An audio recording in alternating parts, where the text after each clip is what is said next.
As you enter the home, greet its occupants. Kung talagang tinanggap nila kayo, pagpapalain niyo sila. Ngunit kung hindi, huwag niyo silang pagpalain. Ibig sabihin, huwag niyo i-bless. Bakit? Ang Diyos ang hahatol. Hindi kayo. Yung Diyos ang hindi magpapala sa kanila. Dahil sila ay may kapangyarihan na magpagaling ng sakit, magpalayas ng mga demonyo, bumuhay ng mga patay, may kapangyarihan din silang hindi ito gawin o hindi pagpalain ng sino mang hindi sasampalataya. Bakit? Yan din sinabi ng Panginoong Hesus. Kung ayaw kayong tanggapin o pakinggan sa isang tahanan o bayan, umalis kayo roon at ipagpag ninyo ang alikabok sa inyong mga paa. Anong ibig sabihin ng pagpapagpag ng alikabok sa sandalyas? Bilang babala laban sa kanila. Parang ganito, nagdala ako ng mabubuting balita. Ayaw ninyong tanggapin. Ayaw ninyong pakinggan. So wala na akong pananagutan. Parang gano'n. Kaya ipapagpag yung alikabok. May kinalaman nyo sa judgment. Ano po? Yung hatol ng Diyos. Yun yung babala. And whoever shall not receive you nor hear your words when you depart out of that house or city, shake of the dust of your feet. Sinasabi ko sa inyo ang totoo. Ngayon, sa araw ng paghuhukom, yung mga hindi tumanggap ng Ebanghelyo na nagpalaya sa inyo, mas mabigat na parusa ang tatanggapin nila kaysa sa mga taga-Sodoma at Gomora. O yan yun. Ganyan yung ginawa sa Sodoma at Gomora. Mas masahol pa tatanggapin dyan nung nag-reject sa gospel. Na parang na sinabi, hindi, alis kayo dito. Ayoko ng word of God. Parang gano'n. Ipagpag ninyo yung mga sandalyas ninyo. Ibig wala na akong pananagutan dito, ha? Yun ang utos sa amin. Pagpag daw, eh. Ilang warning sa inyo, hindi na kami babalik dito. Ayan. Judgment ang ipinakikita dyan. Ang Diyos ang bahala dyan sa ganyang bagay. Ano po? Makikita natin ito sa mga pictures. Ginamit ko kasi yung example sa Sodoma at Gomora. Yan yung Sodoma at Gomora ngayon. No? Hindi tinutubuan ng damo. Bakit? Pinaulan ng dalaman ng Diyos ng asupres. Ano yan? Sulfur eh. Paano magkakaroon ng damo yan?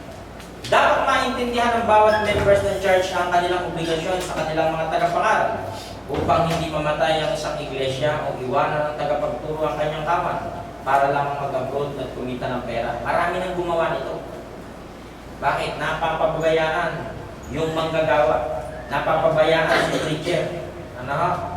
Ito ang tungkulin nila sa kanilang manggagawa. Inimbitahan si preacher para magturo sa patay, bayaran mo yan. Pinagkasal si preacher, hindi naman kami dapat nagkakasal eh.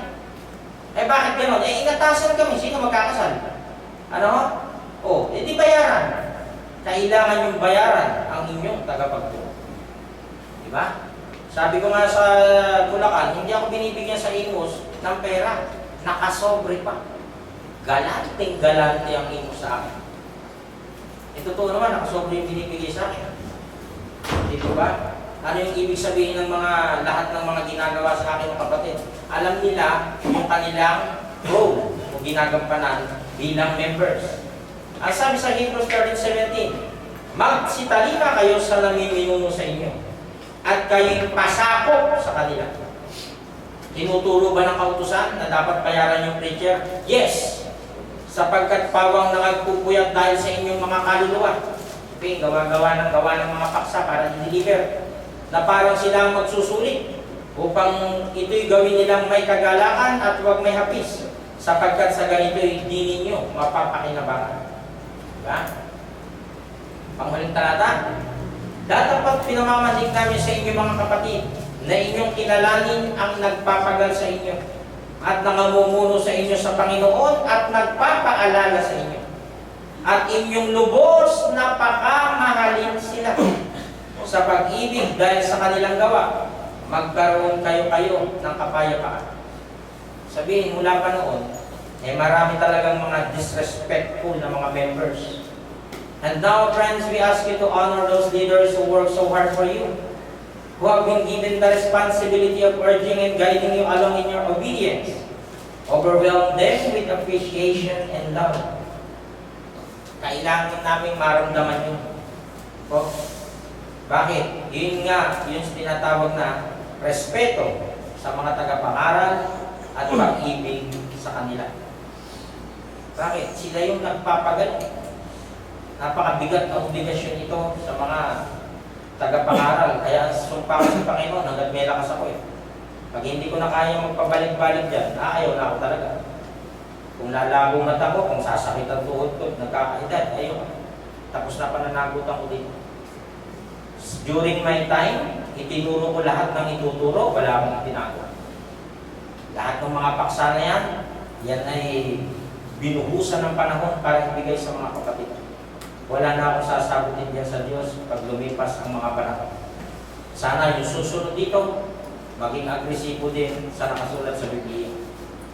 Bakit? Igurin mo, pag nagturo ka ng mali, papaluhin ka ng Diyos. Ano? Yung iba, kaya tamad gumawa ng paksa. Yung iba, ang gagawin ng Amerikano, siya magpo-compose ng mga paksa. O ituro mo ito. 50,000 yan, monthly ha, ito ituturo mo. Hindi kami ganun.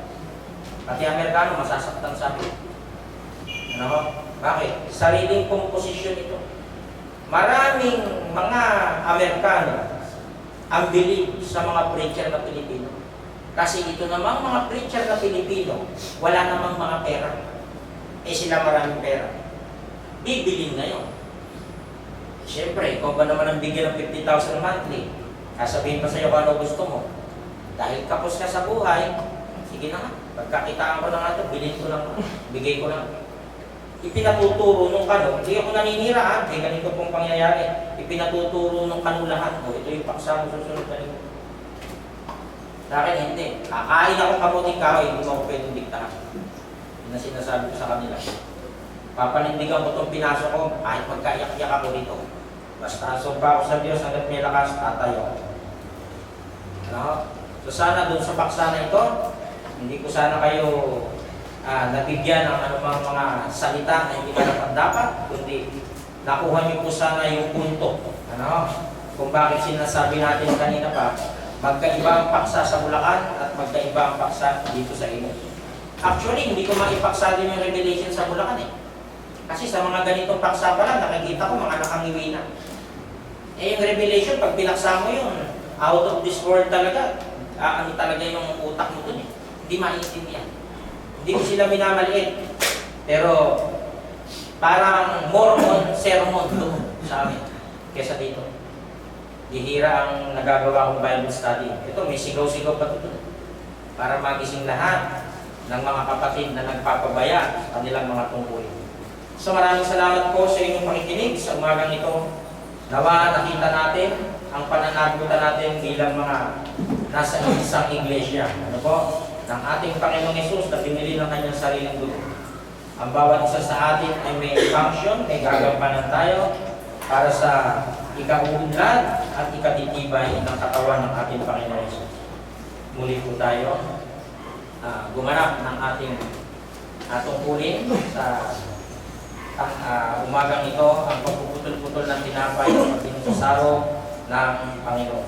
Muli tayo mag-alay ng awitin.